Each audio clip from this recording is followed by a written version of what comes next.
Olá, meus amores! Sejam todos bem-vindos aqui ao canal Fátima Muniz.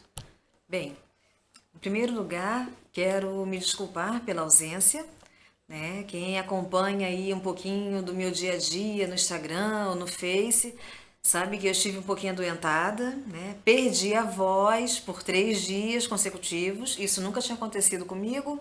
E aí, como é que vim contar a história aqui? Sem voz, não dá, né? Vim conversar com vocês sem voz, também não dá. Muito abatida. Então, eu optei por me recuperar bem. Agora que tá tudo normalizado, as Olimpíadas também já acabaram, né? E aí vai tudo voltando ao normal. Então, eu venho aqui para matar a saudade de vocês, né? Venho com um conto. Eu fiquei extremamente feliz ao perceber, né, ao saber que minhas amigas e meus amigos gostavam tanto, se identificavam tanto com esse quadro dos contos, né? E sentindo falta das histórias. Isso aí me deixou muito, muito, muito satisfeita e até comovida, né? Então, eu agradeço a cada um de vocês que deixou lá o recadinho e ou que não deixou, mas acompanha aqui, tá ligadinho, né? E vai acompanhar aqui, vai retomar aqui comigo os contos, sabe? E eu fiquei muito, muito feliz. Então, muito obrigada, agradeço a cada um de vocês, tá bom? E eu preparei aqui de uma maneira especial um conto. Separei até já alguns, né? Porque tive tempo de olhar, de escolher e tal. E eu volto aqui com um conto que eu achei muito interessante e espero que vocês gostem também. E ele se chama, tá aqui, A História da Velha Babá. Tá aqui, ó. A História da Velha Babá, por Elizabeth Gaskell. Aqui. Então, gente, esse conto, ele vai ser narrado por ela, pela babá, tá?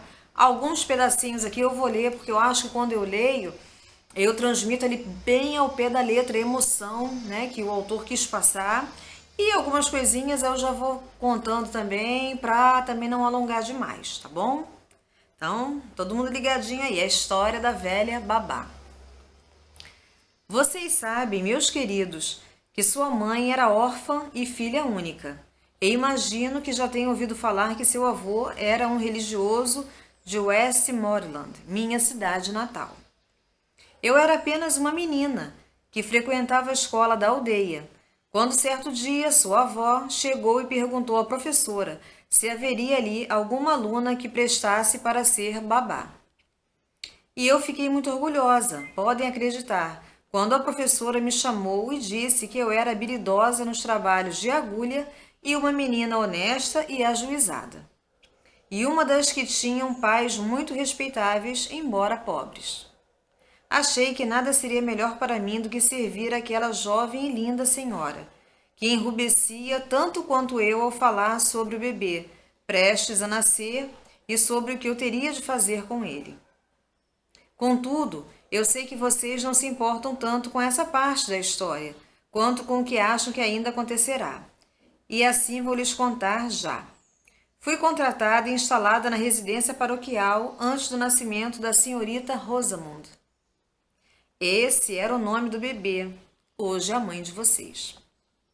Na verdade, eu tinha muito pouca coisa para fazer quando ela nasceu, pois ela estava sempre nos braços da mãe e dormia ao lado dela durante toda a noite. E eu ficava muito orgulhosa nas vezes em que ela me era confiada pela senhora.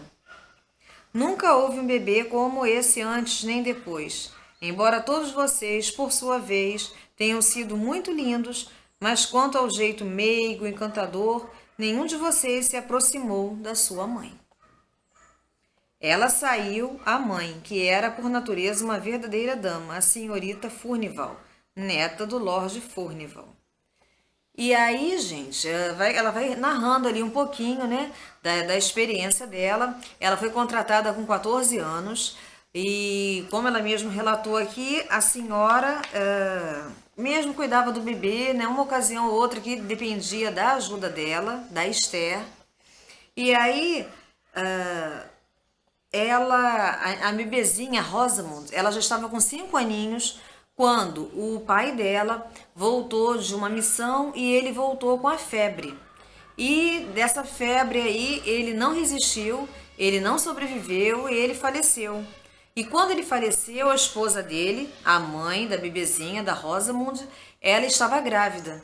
E desde o falecimento do esposo, daquele dia em diante, ela não se ergueu mais, ela não ergueu mais a cabeça, ela só sobreviveu para ver o seu bebezinho morto. Ele nasceu morto e colocaram no colo dela e ela também faleceu, morreu ali. Então, como morreu o pai, a mãe, o irmãozinho, só restava quem para a bebezinha, né, para a menininha de 5 aninhos, para Rosamund? A babá, a Esther. Então, um primo dela, distante, resolveu que a melhor situação seria levar a menininha com a babá, que aí já contava os seus 19 anos, tá? Já era uma moça, então levá-las para casa de uma tia dele e da senhora que havia falecido, e ela cuidaria, né? Ela morava num castelo que já era da família há séculos, então elas iriam ficar lá, tá? Até um segundo momento. Então veio o cocheiro e pegou lá toda a bagagem da babá, da menininha e levou elas para essas terras que era da família da moça também, da família Furnival, e elas seguiram para lá.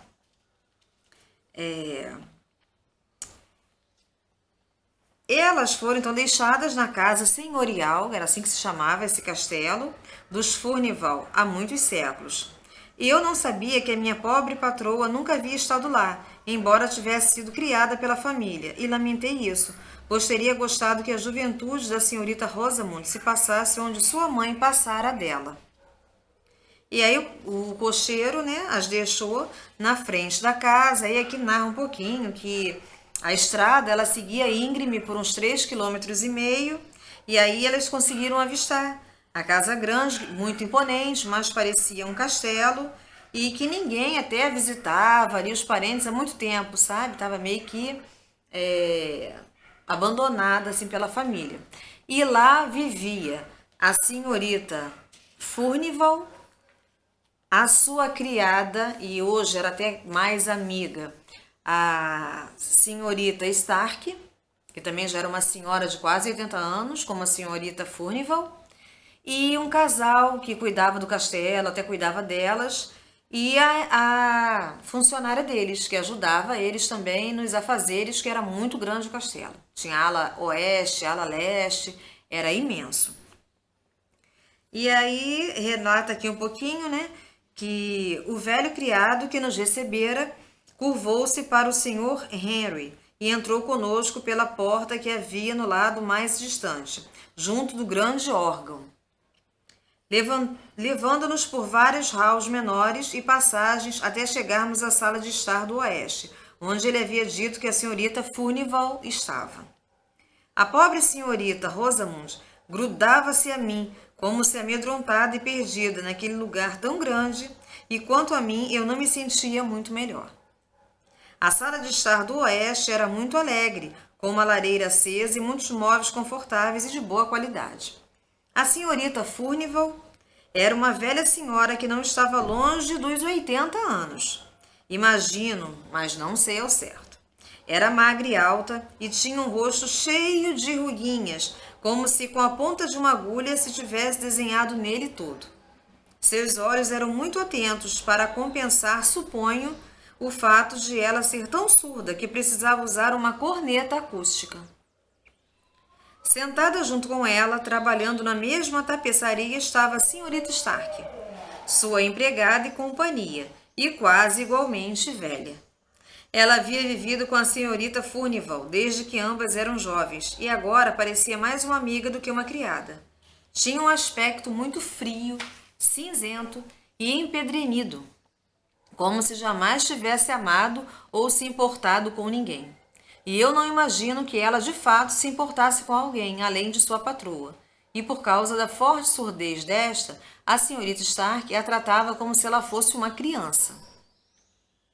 O senhor Henry transmitiu um recado do meu senhor, curvou-se, despedindo-se de todos nós, sem notar a mão estendida da minha doce e pequena senhorita Rosamund, e nos deixou de pé ali, com as duas velhas olhando-nos por trás dos óculos. Fiquei contente quando tocaram a campainha chamando o velho lacaio, que nos atendera, e lhe disseram que nos levasse até os nossos aposentos. Então, aí o lacaio era o James, e a esposa dele, a Dorothy. E aí eles foram super agradáveis com elas duas, mostraram a sala onde era de brinquedos, que era até próximo da cozinha, levou as duas para os aposentos delas, né? As acomodou, depois preparou um lanche lá bem gostoso e super gentis, né? Super carinhosos com elas duas. E a Agnes era a secretária da Dorothy, ajudava lá na cozinha, ajudava na limpeza também. E vamos ver aqui o que mais tem de interessante aqui para contar para vocês.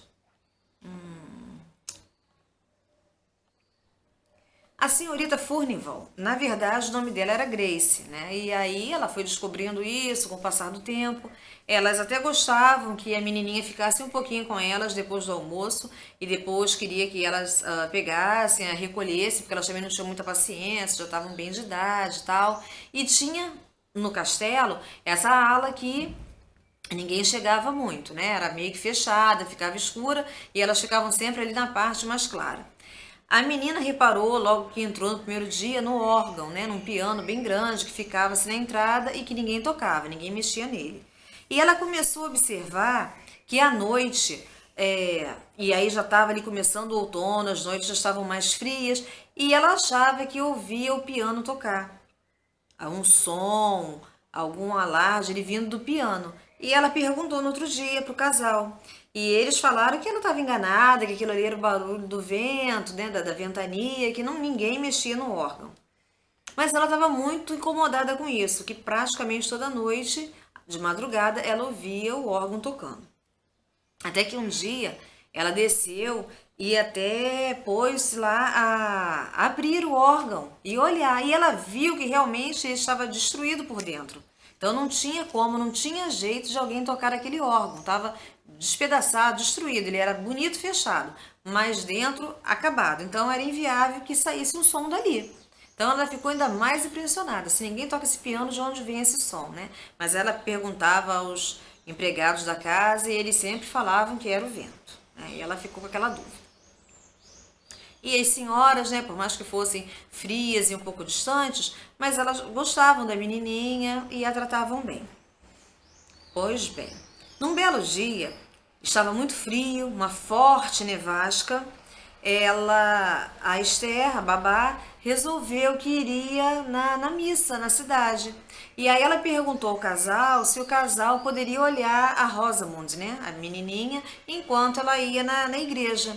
E o casal concordou, falou, não, você pode deixar ela um pouquinho lá com as senhoras na sala, no salão, e depois as senhoras vão cochilar e ela vai vir aqui para a cozinha e nós olhamos sim, você pode ir despreocupada para a igreja. E aí ela foi até com a Dorothy, a moça lá que ajudava também na casa. E realmente na igreja, quando elas estavam lá, caiu uma nevasca muito forte, quando elas tiveram que voltar embaixo daquela neve, daquela chuva bem grossa, e foi bem difícil para elas duas, se elas tivessem levado a menininha então, iam sofrer muito, né? Então foi até bom elas terem deixado. Só que quando ela chegou no castelo, ela foi procurar a menina junto às senhoras, e a menina não estava lá, então ela pensou, então ela está na cozinha. Quando ela chegou na cozinha e perguntou ao casal, o casal disse, ela não veio aqui, achávamos que ela estava lá com as senhoras. E aí começaram a procurar. E procura ali, procura aqui, foram até na ala leste que ficava fechada, não encontraram. A menina, a Esther com o coração disparado, já em desespero, né, pensando por que deixou ela, né, por que foi e não levou a menina. E procurando, aí pensou, ela deve ter dormido atrás dos sofás. E começou a procurar ali também, nada. E o casal procurando, todo mundo, todos, até as senhoras também se levantaram e começaram a procurar.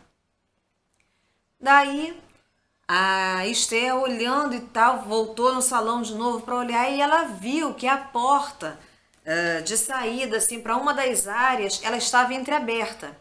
E quando ela olhou, ela viu as pegadas da menininha na neve. Aí ela pensou, meu Deus, ela saiu, né? Ela saiu por aqui e eu vou atrás dela. E ela começou a ir caminhando, caminhando, subindo ali, tipo uma ladeira que tinha, aquilo cheio de neve, as pegadinhas da menina, quando ela viu um pastor, né, um criador de carneiros, vir descendo com algo nos braços, carregando. E aí ela já, em desespero, já achou que era a senhorita Rosamund, já começou a subir e chorando, gritando. O pastor logo viu que a criança era dela, entregou, falou que tinha achado a criança embaixo de uma árvore, já bem lá em cima, perto já dos bichinhos dele, lá dos carneiros, né, das ovelhinhas, e trouxe. A menina estava desmaiada. A Esther pegou, colocou ela no colo, colocou bem perto do coração, do peito dela, apertou, e ela sentiu que a vida foi voltando para a menininha aos poucos, a menina já congelada, desmaiada, né, por causa daquela sensação de congelamento, e levou ela para dentro da casa. A lareira estava acesa, ela já colocou a menina deitada ali, já foi tirando aquela roupa toda molhada da criança, agasalhando ela e beijando e abraçando para ver se a menina voltava, e ela chorando compulsivamente, chamando por ela. Ela abriu os olhinhos e falou: cadê a menininha que estava comigo? Cadê a menininha? E ela não entendeu nada, porque ela só via as pegadinhas da menina, não viu que tinha ninguém com ela, e agasalhou ela bem direitinho, colocou ela na cama e botou ela para dormir. Ela só foi acordar no outro dia. A Esther, babá, ficou do lado dela aquela noite toda. E quando a menina acordou pela manhã, ela novamente perguntou pela menininha. E aí ela falou: mas que menininha? Rosamund, você está mentindo para mim. Você não pode fazer isso, mentir para mim. Eu sou como se fosse sua mãe. Não tinha menininha nenhuma, só tinha você. E ela dizendo que não, que tinha uma menininha sim. E aí a Esther contou pro casal, o casal ficou, né, um olhando pro outro, como se soubesse de alguma coisa, mas não quiseram contar. E aí ela também achou que algo estranho aconteceu, ela, a menininha afirmando que tinha uma outra criança, e ela não viu ninguém, né? Então ela ficou cada vez mais assustada. Todas as noites aquele órgão também tocando, né, aquele barulho, e ela sem nem entender.